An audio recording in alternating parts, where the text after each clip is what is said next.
പ്രശസ്ത കമ്മ്യൂണിസ്റ്റ് തത്വചിന്തകനും ശാസ്ത്രജ്ഞനുമായ ഡോക്ടർ എം പി പരമേശ്വരൻ അന്തരിച്ചു. 92 വയസ്സായിരുന്നു. തൃശൂരിലെ വസതിയിലായിരുന്നു അന്ത്യം. വിവരങ്ങളുമായി ശ്രീജിത്ത് ശ്രീകുമാരൻ തൃശൂരിൽ നിന്നും ചേരുകയാണ്.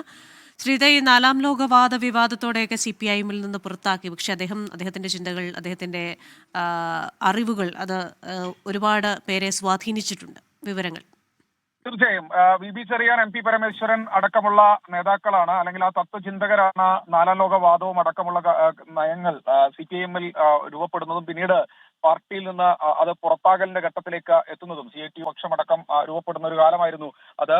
എന്തായാലും 1935 ജനുവരി 18-നാണ് അദ്ദേഹത്തിന്റെ ജനനം.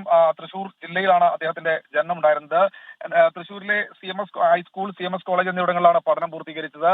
തിരുവനന്തപുരം എഞ്ചിനീയറിംഗ് കോളേജിൽ നിന്ന് ഇലക്ട്രിക്കൽ എഞ്ചിനീയറിംഗ് ബിരുദവും മോസ്കോ പവർ ഇൻസ്റ്റിറ്റ്യൂട്ടിൽ നിന്ന് ന്യൂക്ലിയർ എഞ്ചിനീയറിംഗിൽ PhD-യും അദ്ദേഹത്തിന് ലഭിച്ചിട്ടുണ്ട്. 1957 മുതൽ 75 വരെ പാർക്കിൽ ശാസ്ത്രജ്ഞനായിരുന്നു.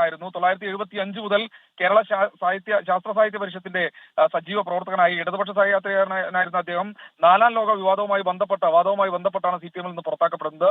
AKGയുടെ ജീവിതത്തെ ആസ്പദമാക്കി ഷാജിയൻ കരുൺ സംവിധാനം ചെയ്ത ഡോക്യുമെന്ററിയിൽ EMS-ന്റെ കഥാപാത്രമായും അദ്ദേഹം അഭിനയിച്ചിട്ടുണ്ട്. അങ്ങനെ അഭിനയ ജീവിതത്തിലും അദ്ദേഹം പങ്കുവഹിച്ചിട്ടുണ്ട്, നിർണായകമായ പങ്കുവഹിച്ചിട്ടുണ്ട്.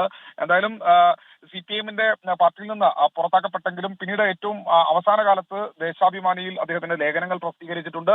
ശേഷം കഴിഞ്ഞ ഒക്ടോബറിൽ വാർദ്ധക്യ സഹജമായ അസുഖങ്ങളെ തുടർന്ന് വീട്ടിൽ വിശ്രമിക്കുകയായിരുന്ന അദ്ദേഹത്തെ CPI-ന്റെ സംസ്ഥാന സെക്രട്ടറി MV ഗോവിന്ദൻ നേരിട്ടെത്തി സന്ദർശിക്കുന്ന ഒരു സാഹചര്യമുണ്ടായി. അവസാന കാലഘട്ടത്ത് CPI-നോട് അടുത്ത് തന്നെയായിരുന്നു അദ്ദേഹം നിന്നിരുന്നത്. മൃതദേഹം ഇപ്പോൾ കോട്ടപ്പുറത്തെ വൈദ്യഭവന് സമീപത്തെ വസതിയിലാണുള്ളത്.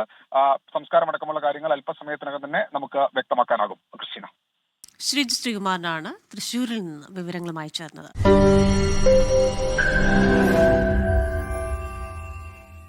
ലോകത്തെവിടെയായാലും ഏത് സമയത്തും 24 വാർത്തകളും ഓഗ്മെന്റഡ് റിയാലിറ്റി പാക്കേജുകളും എക്സ്പ്ലെയിനറുകളും വിശദമായി കാണാൻ ഞങ്ങളുടെ YouTube ചാനൽ നിങ്ങൾക്ക് സബ്സ്ക്രൈബ് ചെയ്യാം.